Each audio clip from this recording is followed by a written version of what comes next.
tonight we're going to be discussing a clip that I think demonstrates the effect of our leadership on public discourse.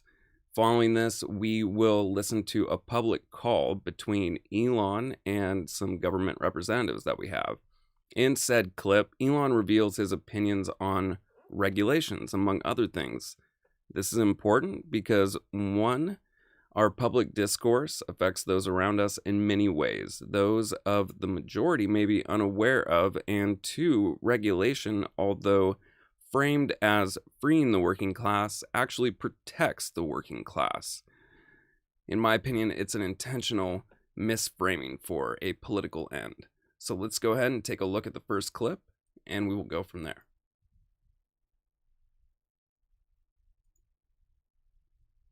Chair recognizes Ms. Mace from South Carolina for 5 minutes. Thank you, Mr. Chairman. There's been a lot of pearl clutching over the last several days from my colleagues across the aisle on Donald Trump, Secretary Rubio, the Department of Government Efficiency's plan to reorganize the U.S. Agency for International Development, or as we all now know, USAID. They're screaming about Elon Musk over there, but hey, George Soros and his boy are okay. They scream that we're all a threat to democracy when they've been systematically dismantling democracy before our eyes. They've been caught with their hand in the cookie jar, and there's no going back. So I would tell my colleagues across the other side of the aisle, take your salty tears and sit right back down. USAID has long strayed from its mission to effectively and efficiently administer aid to advance American interests. USAID has become rotten to its core, sacrificing the prudent use of taxpayer dollars at the altar of advancing radical, sinister social and political agendas abroad. From discriminatory DEI initiatives to extreme gender ideology to marginalize real bona fide biological women. For decades, while homeless veterans sleep on our streets, our communities rebuild from natural disasters, and American families struggle to get by, USAID has pillaged and plundered the American treasury, essentially lighting American taxpayer dollars on fire, funding some of the stupidest, just dumbest initiatives imaginable, all supported by the left, and that's why their party is crumbling. So no matter what your political affiliation, I really don't care about that in context of this. What I care about is the method in which she is delivering her message to the public.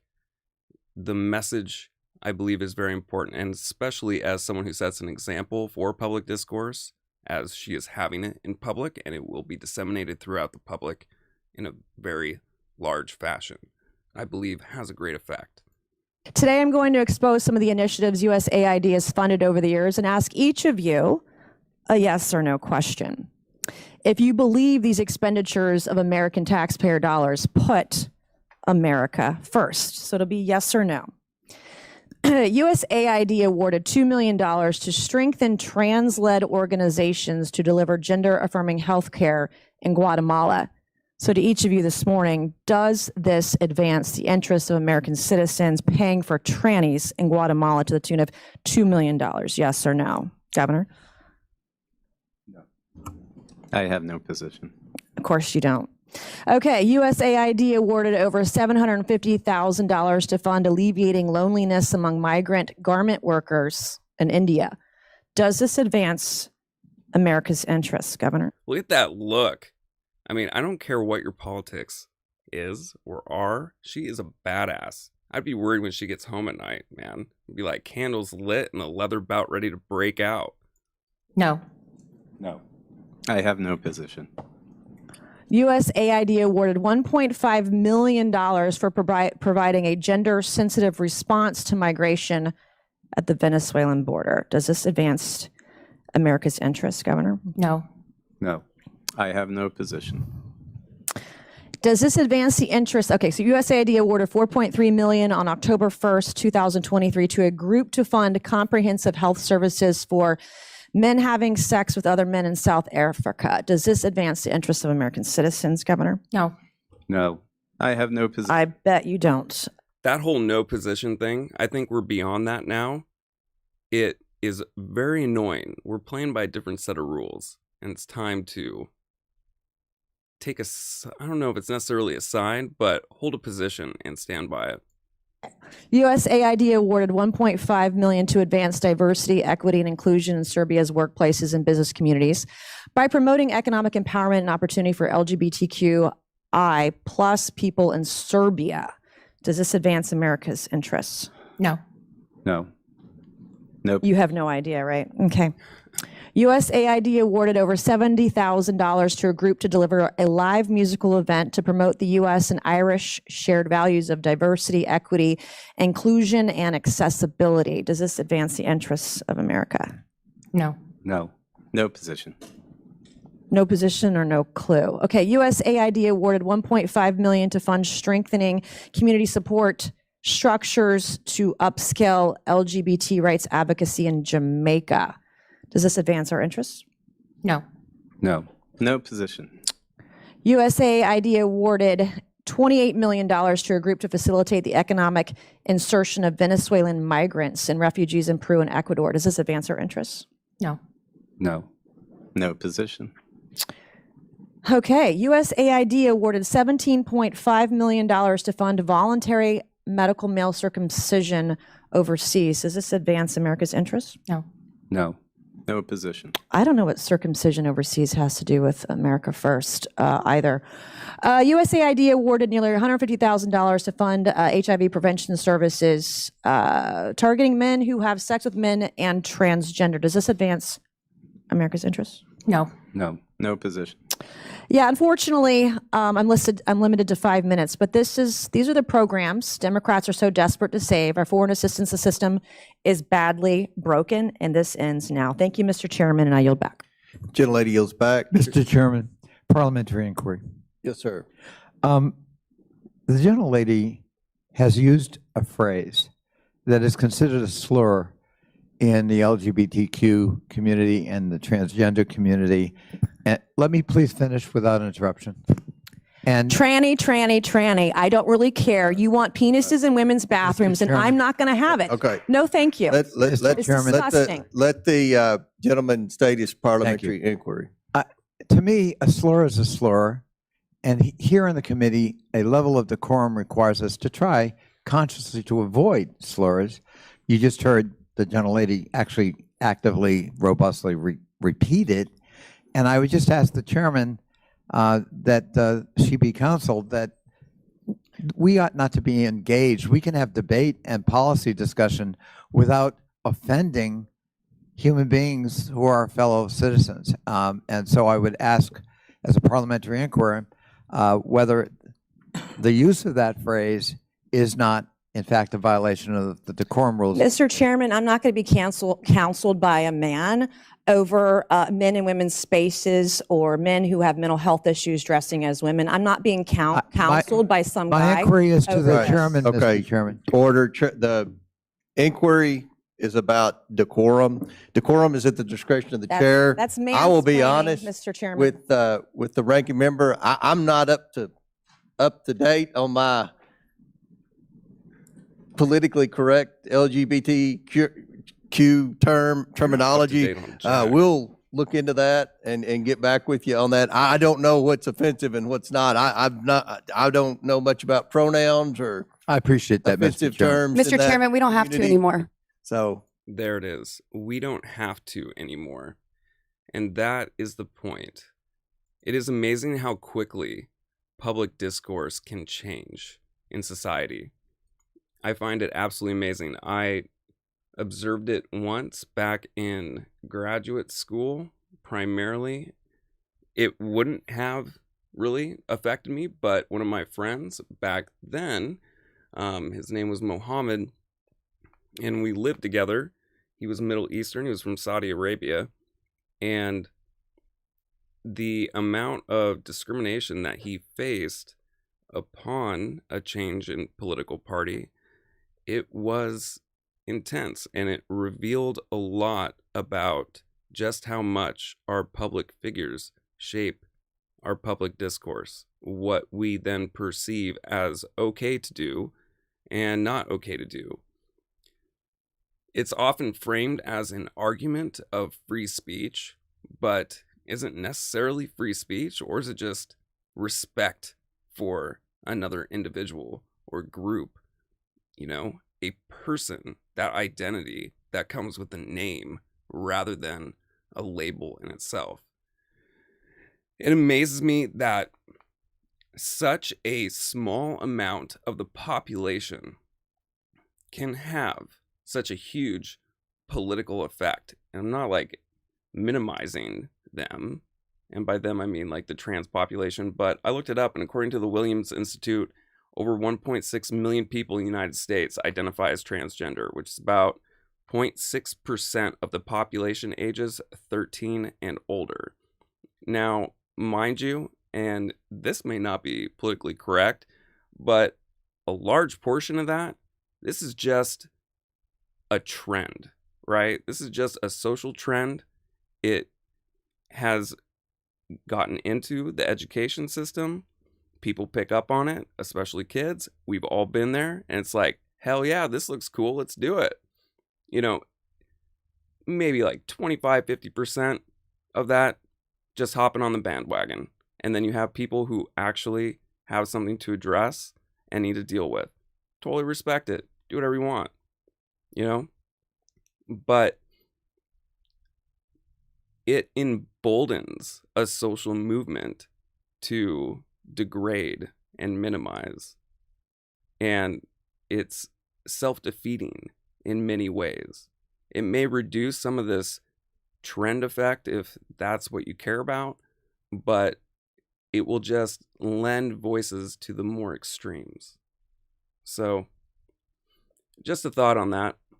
I just find it absolutely amazing at, how much power you can obtain over an issue that doesn't affect you at all. And I mean, the primary argument, and you heard it with that individual, is it's about the institution of public policies in the education system, right? Affecting and shaping and molding the minds of this younger generation. And somehow that's going to bring utter destruction to our society. But, I ask you, when was the last time that you were even around a trans person? I mean, how much is this going to affect you? I know the last time I was, and I had to travel 45 minutes to a major metropolitan area in order to be around that in that environment. And the large population, like the voter base that voted on the Republican side, it's the same, right? This is white suburbia. This isn't necessarily major metropolitan areas. These are people who are not even affected by this, at least to a great deal. And I don't know, I just find it very interesting. It's interesting how like a single frame can change things such a great deal. So moving forward, this next clip is a public call that was held on X, Mr. Elon Musk's private social media company. And this was between Senator Joni Ernst, Republican, and Vivek Ramaswamy. And they are going to discuss the current events that are going on and what are the future plans, and also reveal some of their ideals on a few issues that I think are important. I see you've joined. Would you like to add something to this conversation? I know you've got some great stuff as well to talk about. Yeah, I'd love to. Thanks so much for the invitation. Look, I see this as an inflection point. Every 75 to 90 years in Anglo-American history, we've seen a major upheaval. We had one in 1776, another one in 1861, another one in 1937. 2025, We're due for one. And I think that's going to be the Doge revolution. And I think it has to be about much more than just the individualized, wasteful spending of pet projects. At the core of all this is a fundamental ailment, which is that we've misconstrued the purpose of the United States government. It's supposed to be about just a small handful of things: weights and Totally. measures, trademarks, copyrights, and patents, regulating interstate Exactly. and foreign commerce, and Yeah, war. no. I That's mean, it. the founders of the country You know, would blow their minds that that the federal government has gotten so gigantic and is interfering with people's lives in so many ways. So that's it. And I think that this is the main point. What they're going to get into is this idea of federalism. Federalism is what we have. It is our system of government where you have a overarching authority that is the central government, the federal government, and then you have regional, state, and local governments, right? And I don't think necessarily like the issue that was ran on was about what they're going to get into, which is regulation, but it is these social policies that are being instituted by the federal government into such areas such as like the education department, business, what can and can't be said, that sort of thing. That's exactly right. And then we've compounded the problem once we lost track of what the federal government's purpose is.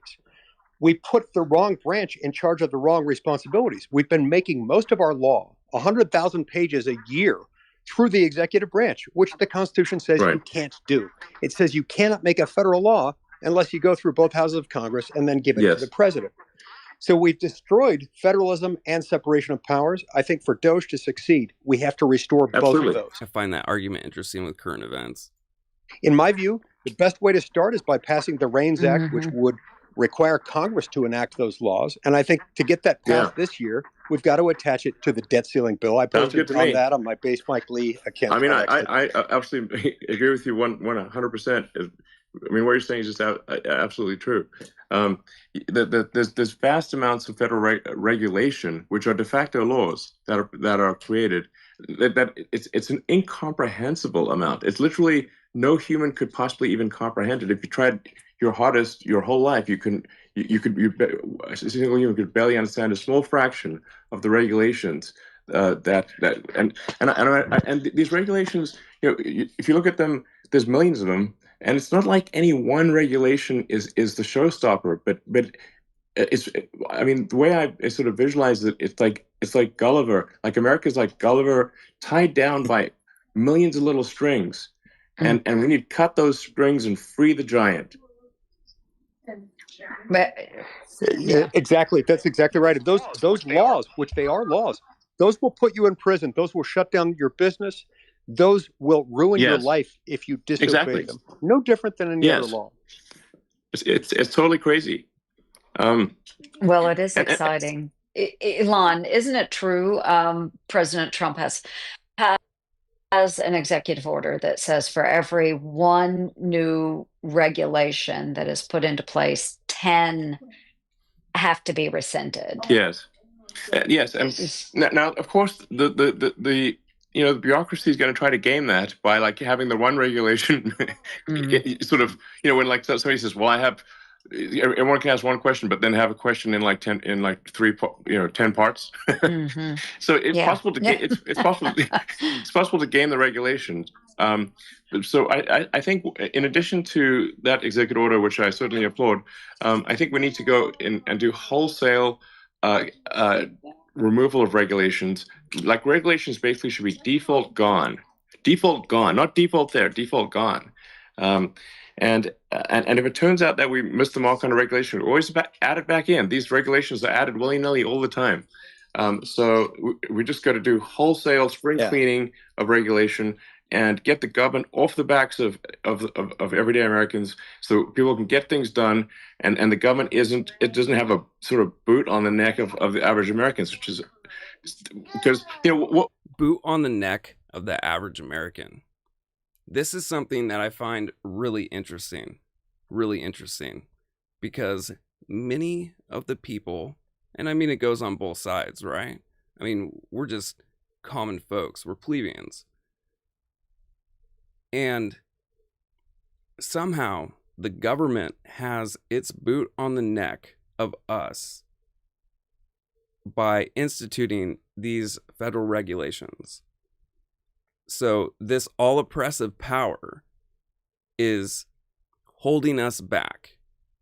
Well, let me give an example of some of the regulations that hold us back, because I would say it keeps the boot on the neck of the people who have power from taking advantage of those people who don't have any power at all and are subject to their discretion because they don't have the ability to protect themselves. So here we go. 1. The Clean Air Act of 1970, which regulates air pollutants to reduce smog, acid rain, and other harmful emissions.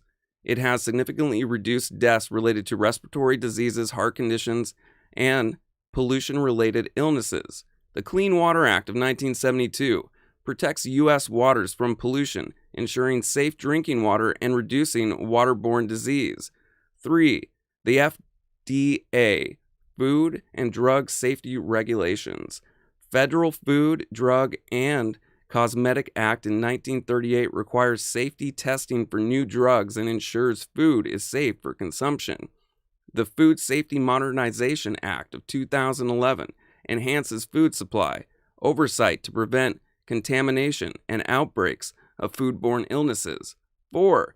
Occupational Safety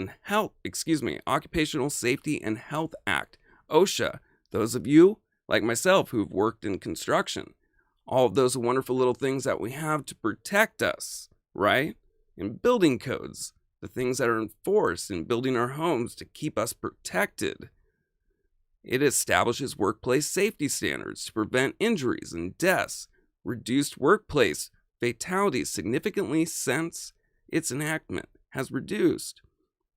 The National Traffic and Motor Vehicle Safety Act of 1966 requires vehicle manufacturers to meet safety standards leading to seat belts, airbags, crash testing, and other life-saving innovations. 6. The Highway Safety Act of 1966 funds improvements in road safety, including better lighting, road signs, and guardrails, reducing traffic fatalities. 7. Consumer Product Safety Act of 1972 ensures products, especially those for children, meet safety standards to prevent injuries and deaths from hazardous items. 8. Federal Aviation Administration, FAA regulations. It establishes safety standards of air travel, reducing airline accidents and fatalities through rigorous pilot training, maintenance requirements, and air traffic control protocols. 9. National Childhood Vaccine Injury Act, 1986. Ensures vaccines meet strict safety standards, significantly reducing the spread of deadly disease like measles, polio, and whooping cough. 10. Emergency Planning and Community Rights to Know Act, 1986, requires companies to report hazardous chemical storage and releases, helping communities prepare for and prevent chemical disasters. 11. Family Smoking Prevention and Tobacco Control Act of 2009 gives the FDA authority to regulate tobacco products, reducing smoking rates and preventing lung cancer and heart disease. 12. Gun Control Act of 1968 implements background checks and restrictions on firearm sales to prevent gun-related deaths and violence. Now, those are just some, right? Not including those that are more modern, but some of those key ones. These things affect us every day. And these are the things that are going to be removed. I think often in politics, regimes change and it doesn't really affect us that much. If anything, it's like one big thing that happens that gets through. But this affects everybody, right? We've heard about Head Start.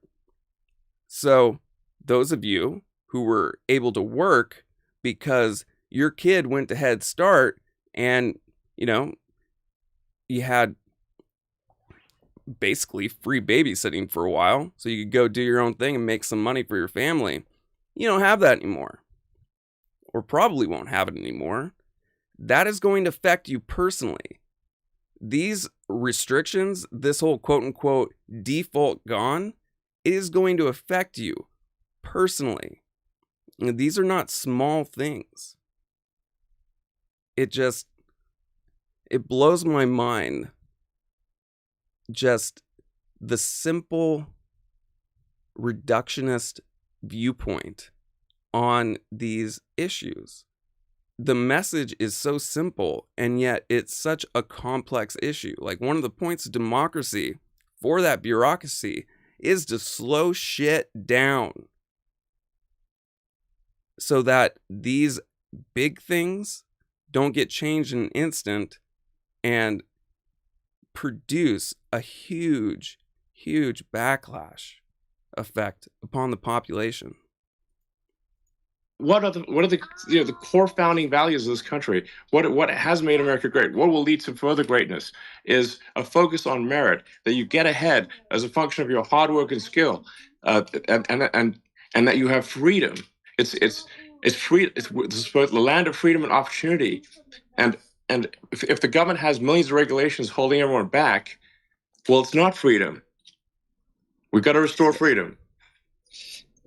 And by the way, that's copied, multiplied, and 50-fold higher, where each of the 50 states then do the same thing. Yes. And many of these federal regulations are duplicative of the states doing the exact same thing, where the bureaucracies in each of the states are behaving like the federal government. So you think about the impact on people's lives, it just layers one on top of the other. And, like you talk about zero-based budgeting, I really like this concept of zero-based regulations, where the default is nothing and build back on top. Nothing, exactly. Right. I mean, it used to be that's what our founders wanted. Yeah, absolutely. It used to be like, and not that long ago, if you wanted to start a business, you just start a business. You just go, you just open no a license. store. You can just do it. The government's not like prying into every part of, like, get the license for this, do the license for that, get 17,000 permits. I mean, like, you look at LA and like how it's like, I mean, when I lived in LA, it was hard to get a permit to remodel your kitchen. And now, with this disaster that's happening in LA, this terrible tragedy, just the sheer number of permits required to build a house are staggering. Basically, they've made it illegal. So, like, but we got to start somewhere on the regulatory front, and certainly, at least if we address federal regulation, then people can choose to move. Thanks, Dan. I'm glad you're here. Move from one state to another and still remain in America, and move to the state that has less regulation, where the government is. I could definitely use the help, man. So I appreciate it, sir. Gives you more freedom, and you've got that competition between states. You've got that federal system that was meant to be the case. That was how the country was created. Like, let the states compete, and if your state is being oppressive, you can go to a neighboring state and live there. Oh yeah, totally. You can just pick up your family, in an instant. Hop in the car, sell your house, screw it, go to another state. And this is more this like extreme federalist position rather than this reasonable position coming from people who have no concerns monetarily, who can go just pick up their family, say, hey, this ain't cool anymore, don't agree, don't like our neighbors, screw the HOA, let's go to another state, right? All that kind of stuff. The thing is that's not how it works. That's not how it works, right? And we know that. But it sounds really good on air. It sounds great, but it doesn't work like that. So check this out. We go to this extreme federalist viewpoint, right? Where let's take out Social Security. Let's take away universal health care, Affordable Care Act. Let's just get rid of it, cut it, screw it. Not even worry about it anymore. Let's leave it up to the states. Let's let the states decide if they want to enact a Social Security program. Let's let the state decide if they want to provide universal health care. Now, great idea, but here's a problem. And we will apply it to something like universal health care. You have a small population, right, of people. Like let's say 10,000 citizens. And, let's do something extreme. The total cost of healthcare is like $5,000, right? So that means it's like a total budget of $50 million for the people to be completely covered. Now, if that relies just on that small population, that is a huge amount of money, right? Like, that's $50 million. So each person would need to pay $10,000 into that fund in order to support everybody. Now, if you have a larger population, like let's say this is coming from the federal government, well, it's called pay per person, right? That $10,000 a year will be drastically cut because you have a larger population paying into a pool to cover a small group of people because we have privatized health insurance, right? And this larger program can negotiate prices to reduce costs. Like, it all sounds great. It sounds great. Just fuck it. Cut it all, get rid of it. But in application, it doesn't work. And I don't think that most of the people who voted on the right signed up for this shit. I really don't. I know they didn't. Because if you actually read what is going on, you'd be like, hell no. Hell no. Absolutely not. Because the common people, that aren't in this, like the third distribution of the economy making a ton of money, but those like within the first, like the 66% that make up the body, they're not making anything. They're just trying to get by. And that's how things really work. Like, they don't have the ability. Like, these policies affect each of us. The whole idea. Federalism is the answer, Yes. no doubt. But you got two things going for us right now in the country that haven't happened in a long time. One is a willing president, Donald Trump, who actually Yes. believes everything that all four of us have just said, Exactly. which is a beautiful thing. Donald And Trump without that, it supports wouldn't be him, by the way. possible. Let me just say, Yeah. the more I've gotten to know President Trump, the more I like him. Frankly, I love the guy. What a great tool Elon is. I hope at the end of this, Trump's like, dude, you were the best bitch ever to have around, because he is the perfect fall guy. He can take the heat, take it all. It's awesome. Great pick. He's great. Yeah, and he's full bore more than any president we've had since the creation of the administrative Yes. state. So I think that's number one. And number two is, thanks to him, actually in his first term, you got a Supreme Court that 6-3 vehemently agrees with everything we've just said. Yes.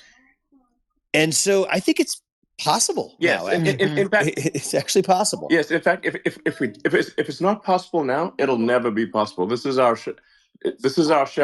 This is the best hand of cards we're ever going to have. Mhm. And if we don't take advantage of this best hand of cards, it's never going to happen. So we're going to do it. On that note, and I'm a little bit hesitant to talk about just because I haven't looked into it that much, what I believe that they're referring to at this shot that they're talking about is Project 2025. And like I said, I haven't looked into it that much, but it is very, very interesting with what I hear about it and what I've just on face value seen. And I highly recommend, no matter what side you are on, to go and take a look into it. Because I know that the guy who headed it is now in Trump's inner circle. And I believe he's running the OMP now. So check it out. I agree. Now or never. Yeah, now or never. And I do think you're right, Vivek. I mean, with the first administration of President Trump, and kind of lessons learned through that administration and now in the second administration, the stage is set. And he knows how to aggressively tackle a lot of these issues that have plagued us for years. And folks ask me, oh, Trump's, first 100 days, what is that going to be like? And I'm like, forget the 100 days, folks. It's going to happen a lot faster than that. And he needs to continue to be aggressive. So, and we all know there's going to be bumps along the way. Of course there are, because we're moving at the speed of relevance here. But we've got to get in there and make an impact so that our constituents can actually see the benefit, because we've got a tough mid-cycle or mid-presidential year election coming up in 2026, and we cannot lose the House or the Senate, because then the president will be dead in the water. When she mentions the constituents, I really don't think that the constituents are fully informed of what they signed up for. I really don't. And one thing that concerns me, obviously, you got a taste of where I stand, is everybody is going to go and say, you're a whole bunch of stupid mother whatevers, hate you guys, you're stupid, go all out, right? The thing is, and I believe this wholeheartedly, that the majority of the people would not be okay with what's going on if fully informed with what's going on. We have such an issue with media literacy. I mean, Trump won again, ironically, when the guy who's got his back, Elon Musk, who owns a social media company, joined in. If you don't think that there's an effect of media, this is a really good example of one. Right? It is based on media literacy. It's a headline rather than reading an article or reading the White House press release, reading the things that are going to be changed. People don't know. And I believe if they did know, it would change their beliefs. So, even though it's fun to talk shit, and I love it,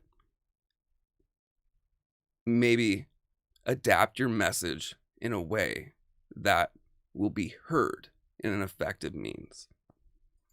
Yeah, but And absolutely. we just need to move out. Well, that's Move out. Yeah, I think that's really the people will judge the performance and whether actually we got things done and whether things were better off, and in 2 years. And I think if the people feel like, yeah, they're better off, the country's working better, they feel like there's the reward for hard work is there, that their their paycheck's going further than it used to, that their standard of living is better, their mortgage is lower, the credit card bills are lower, the prices at the stores are the same, they haven't risen dramatically, then I think there's no problem. And they are going to go up. I think that there's this other misconception of what tariffs are. And even Trump has recently, I seen a comment where he's like, basically, it might hurt for a little bit, but then it will work out. It's not going to lower the price. I mean, what tariffs are, right? Here in America, we produce something that's, $20, let's say, to make X product. Another country is producing it at $5, okay?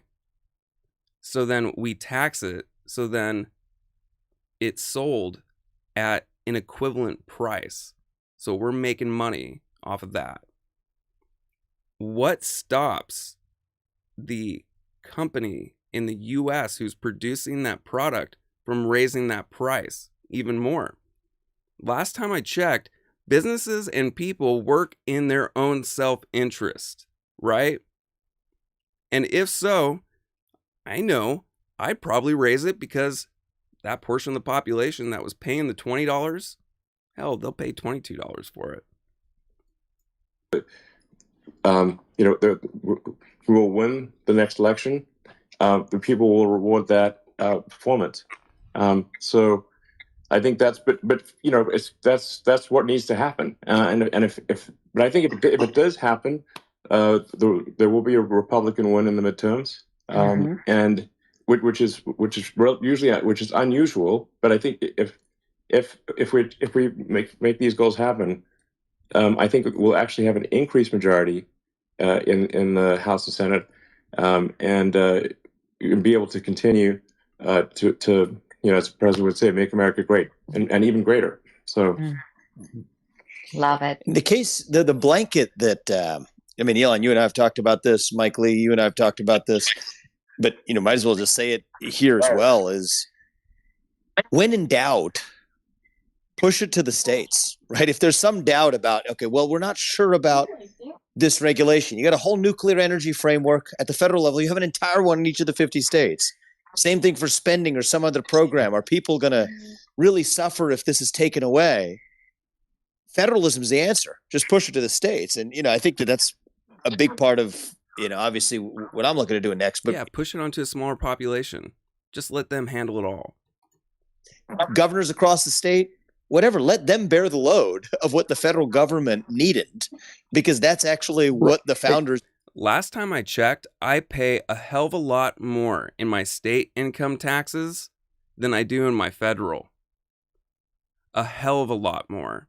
So imagine if you want to travel to a state that is giving you those federal protections like Social Security, affordable health care, those types of things. Imagine your state taxes now. Just imagine how much they will have to increase for you to carry the burden for being part of a smaller population that now has those protections. You're fucked. Vision in the first place. I know, Mike, you've been a crusader for this since day one. No, that is right. That is the whole reason I ran for this job 15 years ago. The fact is, the people of our country are upset. They're upset about our government because it manages things poorly. And what a lot of people are starting to grasp is that it's not just a matter of changing from the red team to the blue team, back to the red team, and making sure you've got better personnel in there, because better personnel won't make those same mistakes and won't fund the stupid studies about the drunk gerbils on a treadmill. Yeah. The point is, it's poorly run, because when the U.S. government is doing all kinds of things that it's not supposed to be doing, that should be left to the states or to the people, in the words of the 10th Amendment, it becomes very poor, very bad at doing a few things that it is supposed to do. You can't be good at running the Pentagon and at making sure that traffic lanes, the lines of commerce are open, when you are doing all kinds of things that the federal government wasn't built to do. We're using it as the wrong tool. There are very few things that the federal government currently does that the federal government is itself uniquely equipped and constitutionally authorized to do. That's what we've got to get back to. And that's why this is going to be a painful, radical, transformational change in many circumstances. But it's going to be a huge... Painful, radical change. Painful, radical change. Now, I love this argument that this isn't what our government is supposed to do. The Constitution was written a long time ago, and there's a reason why there are two different types of interpretations on it, right? That it's a living document, and then you have the literalist, that it is supposed to be read as it was then, as it is now. But things change. Things change. Just because someone 300 years ago or so had a great idea and wrote a good document, their necessary beliefs don't necessarily apply in this time. Things change. Our society changes. How could you ever imagine what we've become and how great we have become in many ways back then to now? I mean, just the size of the population. How could you imagine? Relief to the American people. Once we get through the initial shock, and once we get through the stage where the media is telling us the sky is going to fall, dogs and cats living together in the streets, apocalyptic stuff, once they realize that's not true, they're going to feel this huge burden lifted. That's what we want. We want a better future for America. We can't get to Absolutely. Returning to our founding document. Exactly. Couldn't agree with you more. And I'm actually pretty optimistic that we're going to make it happen. You know, I think it's going to happen. So the progress is good so far, and if it keeps accelerating, then I think it's going to be awesome. I don't think it's going to happen. I don't. Like, if it gets, once the people are actually affected by these drastic changes that occur, like these actual policies that affect our day-to-day lives, and be like, dude, we didn't necessarily sign up for this. Like, we just wanted to be able to say what we wanted more. We just didn't want this in schools. You know, we didn't necessarily sign up to remove the Department of Education, to get rid of Head Start, to get rid of universal health care, to get rid of the ADA, of things that support diversity, equity, and inclusion. Like, the frame that I think a lot of people have is that, you know, everybody who's on Trump is against diversity and equity and inclusion.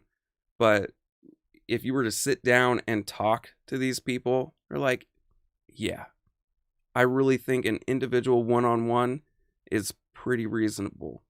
It's these group dynamics and these simple messages to these complex topics that reduce things into such a binary that it harms us.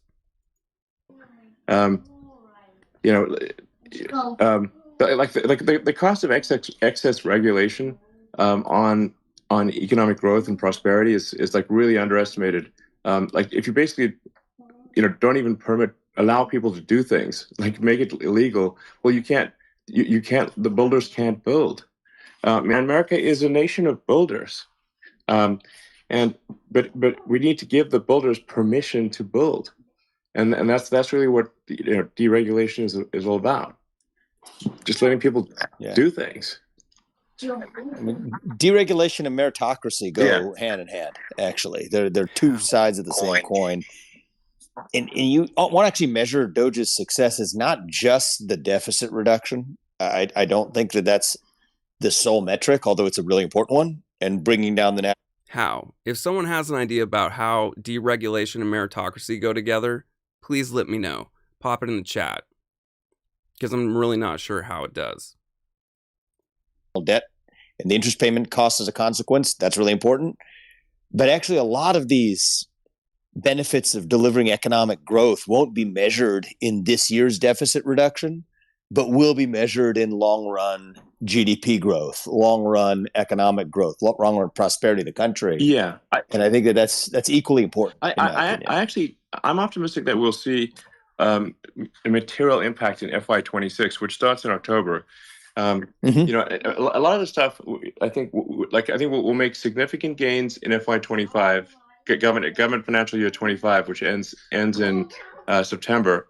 But I think that, like, we're the sort of metric we're tracking, sort of kind of startup style, or just, and we're going to be posting more and more detail on the Doge website and Doge handle on X, is just so people can see in detail, like, this is where we're seeing the delta in spending between current spending and government financial year 25, or 26, which starts in October.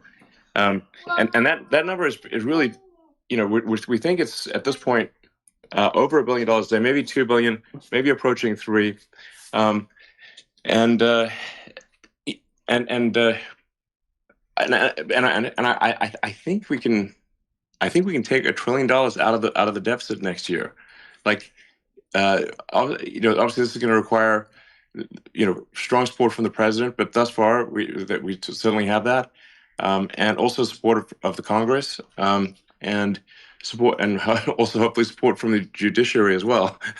But but it's I mean, basically the goal in a nutshell is pretty straightforward. It's like we have a $2 trillion deficit, which is far in excess of economic growth. If we can get that deficit in half, from 2 trillion to 1 trillion, and we can get the economic growth to match that 1 trillion growth in the money supply, that means there will be no inflation, and also that interest rates will drop, credit card interest down, mortgage interest down, car payment interest down, and prices at the store stay the same. That is a great outcome for people, and I think we can, It's amazing. I think we can do it. I think And you know, we when people can say it's too. unrealistic, No, yeah, I don't people say think it's we unrealistic. It's, but you know, the funniest part about this is just the hard number here. And the four of us here know the answer, but for people who are listening, it might be eye-opening. Where, like, how much money did the federal government actually spend last year? Not the mumbo jumbo, non-discretionary this and not just like how much did the federal government spend last year? It was about $7 trillion. It was just under $7 trillion. How much did we spend in this like ancient time period known as 2019? Okay. Right, not that long ago. Like this year called 2019, not that long ago. We all kind of remember 2019. It was $4.5 trillion. It was less than 4.5, 4.45, about $4.5 trillion. Exactly. That's $2.5 trillion right there. Yes. So if you just go back to 2019, Totally. that's $2.5 trillion. Exactly. Which is insane, actually, that they think that that's impossible. As 2019 was not that long ago. Right. And Precisely. you know, it should be And achievable. nobody thought that there was exactly. an apocalyptic hellscape underway in Yeah, 2019. 2019 was pretty cool, actually. I like think we can all 2019. remember Well- 2019 was not some nightmarish hellscape. Exactly. In fact, we got along and Mike, things were just fine in 2019. Mike can vouch for this too, though. What we saw with COVID, as we were pushing all those dollars out the door, they started a lot of programs with those dollars, and people just continue to expect those dollars to come, even though we're way beyond COVID. Yes. Way beyond COVID. Well, so often people will say, like, well, you can't reduce deficit that much because what about all the entitlement spending? You know, like there's the sort of guaranteed spending. Well, but here's the thing: this, and especially during COVID, as you alluded to, there was actually a massive increase in the amount of fraud and waste in entitlements, with like fake people collecting Social Security, like bogus payments to Medicare. The level of fraud is actually staggering. I can totally believe that. And it just cutting back on that. And by the way, it's not just even U.S. fraud rings. I don't know if people realize this, but there's the estimates I've seen are between 100 and 200 billion dollars in foreign fraud rings. There are professional foreign fraud rings operating that are taking somewhere between 100 and 200 billion dollars a year of U.S. taxpayer money out of the country. And a lot of people realize that. So the fraud in that case isn't even going to American fraudsters. It's going to somewhere in other countries. Well, Elon, I sent that example to you the other day. Sat down with a friend of yours, works in ID technology, Yeah. and he showed me that video of a deep fake where it was a Chinese scammer trying to receive U.S. federal government benefits. Just it's outrageous. But so much of that money that Chinese scammers are taking out of the pockets of our taxpayers. Yes, and I mean, there's really there's American entitlements are being defrauded by people not even in the U.S. From many other countries, because the fraud controls are so weak on the entitlements programs. The due diligence is so bad that it's actually possible to operate hundreds, if not thousands, of fake people and get entitlements sent to you that you then take the money out of the country, out of the United States. This is happening as we speak. It's utterly insane. So this is why I'm actually quite optimistic that $1 trillion can be saved just by addressing waste, fraud, and abuse. While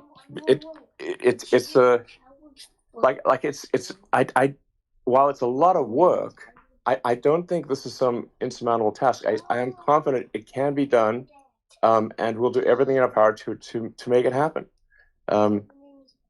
I think that'll be, if we succeed, and I hope, I'd like to ask for the support of the American people, because we're going to get a lot of opposition. Because let me tell you, no matter what side that you're on, you have to respect the conviction of these people. What I remember most from one of the things I remember from the PayPal days was that, who complains the loudest is the fraudsters.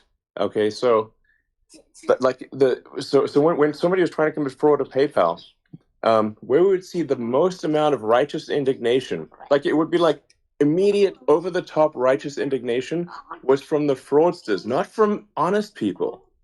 Because honest people are like, oh, I think there's something wrong with my account. I wonder what's wrong. Let me inquire. But the fraudsters will come at you immediately. It's like a tell that someone's actually doing fraud, because the level of sort of faux outrage is way over the top. So we're going to get a lot of that. A lot of people claiming with fake outrage, claiming that they're sort of sort of a single mother with kids just trying to feed them. Meanwhile, it's like some dude operating a fraud ring out of another country. Actually, that's what the kind of thing we'll see. So really, I would like to. That was a good preparation for future events. Let's prepare for these stories of everyday working class people making complaints. That is awesome. That is such a good prep for future events, isn't it? Gotta love it. Good prep. The support of the American people in pursuit of this goal, and bearing in mind that we're going to see some pretty outrageous stuff from the fraudsters as we crack down on fraud. They're going to be the loudest complainers. So, to anyone in America listening to this, your support in pursuit of this goal is very much appreciated. Thank you. Gosh, that is such a good move and creative move. I wonder who the communication expert that they have on their team came up with that. Or if it was Elon's, good for him. That preparatory frame in which to perceive these future stories as it's fraud, right? Immediately dismiss it. Immediately doubt the personal stories from the individuals that you hear that are commonplace around you as being fraudulent and wrong. That sets up such an excellent confirmation bias for the public to approach it at. Right? Immediately when you see this story, doubt it. Doubt it. Doesn't matter who it's coming from. It's fake. It's false news. And I was hoping that this was going to be in here. I think it was earlier on. I skipped ahead a little bit to get to the good parts. But one common thing that you will hear, as with anything when you're on a media platform, is you cherry pick things, right? To express your point, something drastic. And one of the things that has commonly been said is this about the $50 million for condoms to Gaza. Now, according to this factcheck.org, this is false. And I know that those of you possibly on the other side will say, hey, this is biased and blah, blah, blah, blah. Well, okay. But just take it with a grain of salt that someone else says it might not be true. So here's the quick take. President Donald Trump said his administration blocked $50 million for condoms to be sent to Gaza through its pause on foreign aid, but it has provided no evidence that $50 million was ever directed toward condoms for Gaza. The contractor identified by the State Department said it has not used U.S. aid to procure or distribute condoms. Full story. I'm not going to go through all this, but you get the point. At her first official briefing as White House press secretary on January 28th, Caroline Leavitt defended President Donald Trump's pause on funding for foreign aid. As an example of why a freeze on aid to other nations was needed, Leavitt told reporters that the Department of Government Efficiency, or DOGE, and the Office of Management and Budget found that there was about to be 50 million taxpayer dollars that went out the door to fund condoms in Gaza. That is a preposterous waste of taxpayer money. So that's what this pause is focused on, being good stewards of tax dollars. Trump repeated the claim the next day. We identified, this is quoted, we identified and stopped 50 million being sent to Gaza to buy condoms for Hamas, Trump said. They've used them as a method of making bombs. Right. Condoms. Bombs. Makes sense. Social media posts widely shared a clip of Levitt's press briefing and echoed the claim President Trump had to stop 50 million in American dollars from going to Gaza to fund condoms. No, this is not a joke. Blah, blah, blah, blah, blah. Funds for medical services, not condoms. And that wraps up the rest. One of the big things that comes with U.S. aid is preventing disease and different things like that. Another good thing with U.S. aid is it is a future investment for future foreign affairs. It's easier to work with people if they kind of owe you something, right? But that's not to say that we aren't wasting money in certain areas. I'm sure that I could probably get behind some of those things that they suggest cutting. Oh, absolutely. And thank you, Elon and Vivek. I think we've got a ways to go, but I'm glad it's rolling along. And this Doge has been the most aggressive effort really to downsize or right size our government since probably at least the Reagan Revolution. So just excited to be part of it and have the support of the American people as we move through and, make them squeal in Washington, D.C. Yeah. Thanks to DJT. Thank you, Elon. And you keep kicking ass. And when in doubt, send it to the States. Yeah, exactly. And we'll take care of it there. Exactly. All right. So. Cool. Well, thank you, Senator Lee, and perhaps. Okay. Well, I think that is that. So, I guess in conclusion, to kind of wrap things up a little bit, those who we elect is definitely something to consider what their message is and how their method of communication will affect the public discourse, not only with ourselves, but to those around us. And second, the idea of federal regulation and this extremist stance on what federalism is. Things change with time, and we have made improvements based on the population that we now handle in the U.S. And these federal regulations that are supposed to be cut in order to remove the boot from the neck of the American people are actually there to keep that boot off of them. They protect us, each one of us, and cutting them will screw us over. It's suggested that, we can just pop it back in, right? Well, it probably won't work that way, and there'll be a lapse in time, and many things will occur within that lapse, and then years down the road, like it so often is, we'll find out that there were horrible things that occurred to a large group of people because there was no regulation there to protect them. So, anyway, thank you to all the new viewers who joined tonight. I greatly appreciate it. Please be sure to like, share, subscribe, and hit that notification bell. I hope that you will join us again if you are new, and thank you for those who have continued to watch. Greatly appreciate it. Have a great